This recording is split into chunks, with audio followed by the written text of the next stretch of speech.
TCGPlayer and eBay have finally come to terms 18 hours ago with their severance agreement.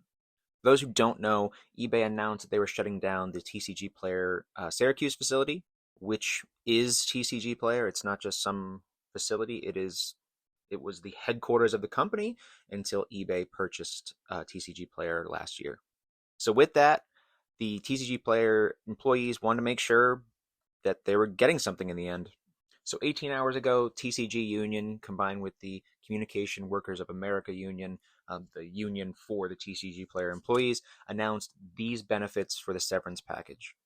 I know you can't really see it with my giant head in the way, so the package includes 20 weeks of severance pay with an additional $2.50 an hour above current wages for everyone within the bargaining unit, more than double what eBay had originally offered them, 6 months of COBRA medical coverage paid for by eBay, 7 months of continued mental health benefits, $1,250 ratification bonus for everyone in the bargaining unit.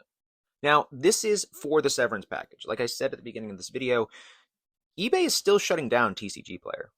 I know in the original video that I had talked about this whole thing going on between TCGPlayer and eBay. I had mentioned the Syracuse facility. The Syracuse facility is TCGPlayer. I think I mentioned that early in the video, but that is TCGPlayer. That is the entire company. They had been headquartered there for a very long time, and yeah, eBay was just like, we're going to just fire everyone, move our authentication process to Kentucky, and good luck. But like TCG Union pointed out, that eBay had to essentially leave the state because they wouldn't come to the table with these employees. They had been on strike since October 2024. They were not working for eBay in that time. So the end of the report by TCG Union is that eBay could only beat them by closing down their facility, which any company can do. Any major company can do.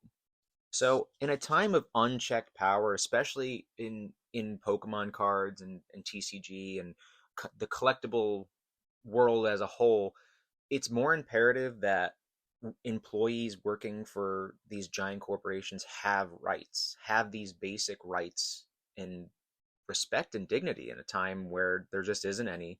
And I do think it's very important that to note that TCG Union also points out that the new facility that's going to be coming up for the authentication in Louisville, where the operation is moving, they deserve rights too.